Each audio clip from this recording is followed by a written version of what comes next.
Today's conversation is sponsored by the Billy Keels Advisory Program. If you want to learn more about how to make your 9 to 5 optional, just go to billykeels.com/advising. Once again, that's billykeels.com/advising.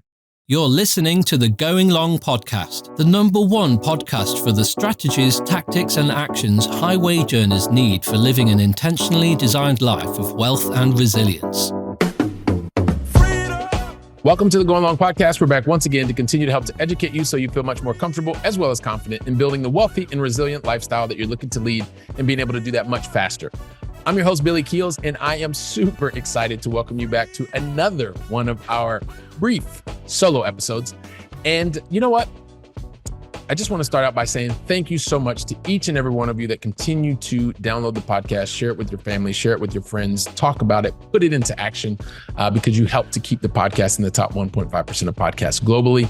I also want to send out a special thank you to those of you that continue to tag us on social media, especially LinkedIn and Instagram. It means the world to us, continues to help the community and Going Long family grow.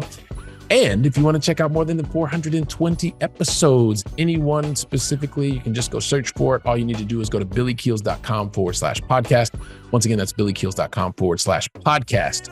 So today, one of the things that, especially if you are someone who is a high paid corporate, especially if you're working in the IT industry or you are a small business owner, if you're someone who has continued to chase the all elusive having $5 million or 5 million euros in your bank account and be able to live off that at 3-4% or whatever the case may be. Well, you know what? I want to share a little story because there's an important lesson that I learned from Rich Dad Poor Dad.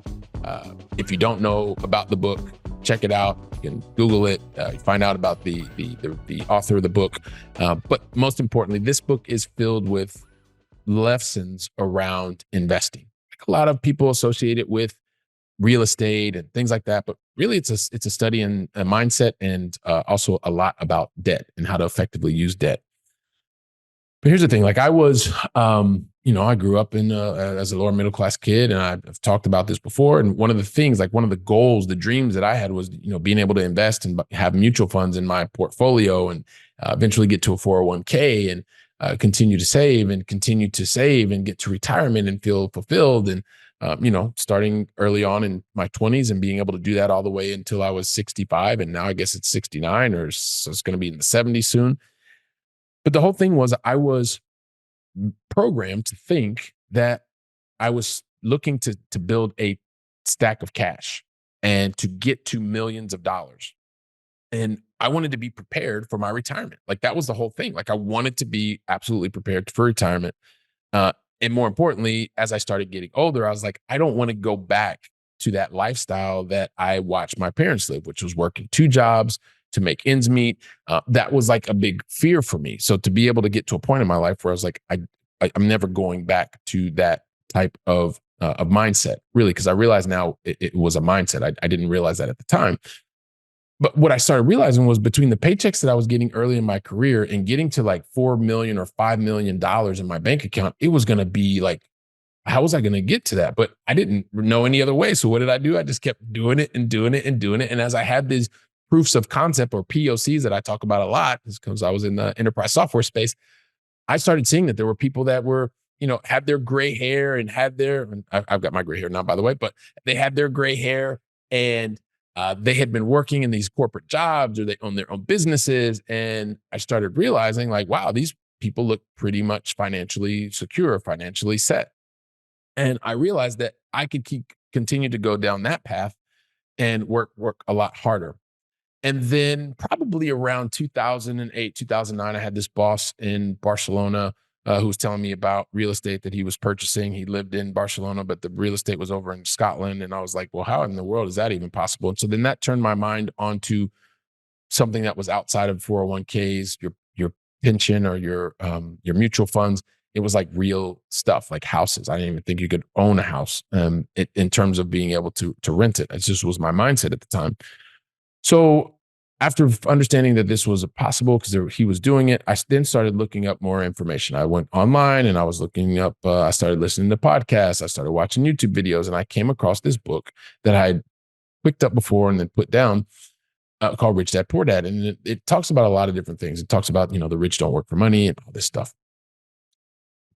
And so when I tried to take those lessons from the book and employ it in my life here in Barcelona, like it didn't work because I was trying to figure out how to buy real estate, and the numbers just didn't pan out because for me, the market where I live in Spain was not the market to produce cash flow, which was what I was looking for. But that's a whole nother probably podcast. We can go into that at a different time. But the reality is, one of the lessons that I took away from the book was, you basically, once you have your living expenses covered, or once you have your expenses covered, like technically you're free. And I thought, wow, that's actually kind of cool. But then he went on to add another thing that said, do it passively, meaning passive income. Now, passive income, there is so many people talk about passive income and they don't even know what they're talking about. Like that is truly an IRS definition of the way that income is generated. But basically, if we say passive income in this instance means money that is not directly related to your time.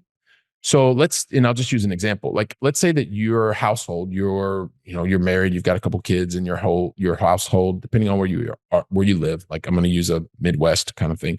But let's say you have family expenses and they're $6,000 a month.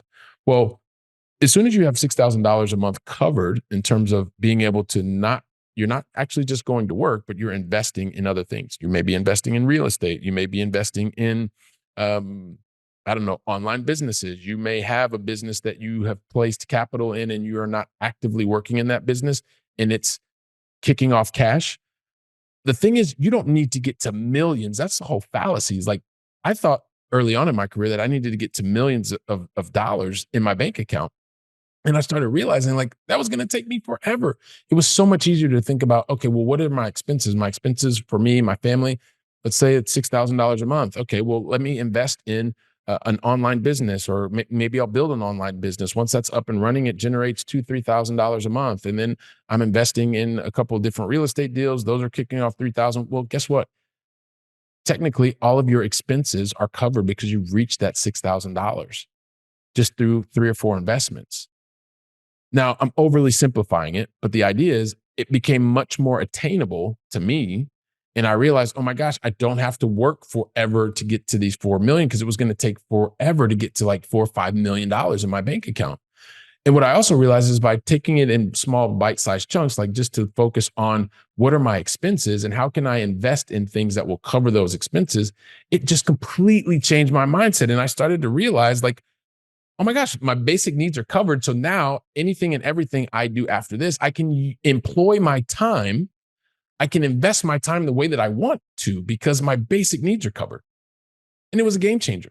And so that one lesson that I learned from Rich Dad Poor Dad was like the thing that I really wanted to share with you today. It's a super simple, super fast episode, but the whole thing is, you don't always need to try to get to the largest thing. Just break it down into bite-sized chunks. And one of the ways to be able to set yourself free to get to have more control over your time is being able to get to a goal that's attainable. And rather than trying to get to millions of dollars over 20, 30, 40 years, focus on the things today that can free you of having to make decisions that are more difficult for your life. Like if you have your basic needs covered, imagine you're doing that through investing. Then do you really need to go to your job, or are you going to your job because you want to? And if you do, then that's great. I did it. Like I went for 10 years, I was building a business on the side. In the last 4 years, I didn't actually need to go to my job. I chose to go to my job because I liked it. It was cool. And then there were life circumstances that, my dad got sick and I decided I didn't want to be in the corporate life anymore. And that's okay. I liked it. It was a great experience and I still talk about it. So hopefully this is helpful. You don't have to get to millions and millions of dollars. Just get to figure out what it is that your living expenses are, what your basic expenses are, and give yourself a little cushion and work on getting and investing in things and investing your time in things that are going to generate the revenue that is going to help you not have to continue to work or to focus your time and your energy on things that are going to give you the most return for yourself and for your life. So if you've not thought about this concept before, you know that somebody's struggling and they're on that path to try to save millions and millions and millions of dollars. Well, if you help give them this new perspective, and this is the really important lesson that I learned from Rich Dad Poor Dad, then I'm sure that you're going to help that person as well. Download the episode, share the episode with somebody else, talk about it. And while you are doing that, I'll be here preparing for the next episode. So until then, go ahead and make it a great day. And thank you very much. Today's conversation was sponsored by the Billy Keels Advisory Program. If you're looking to make your 9-to-5 optional and need some help, just go to billykeels.com/advising. Once again, that's billykeels.com/advising.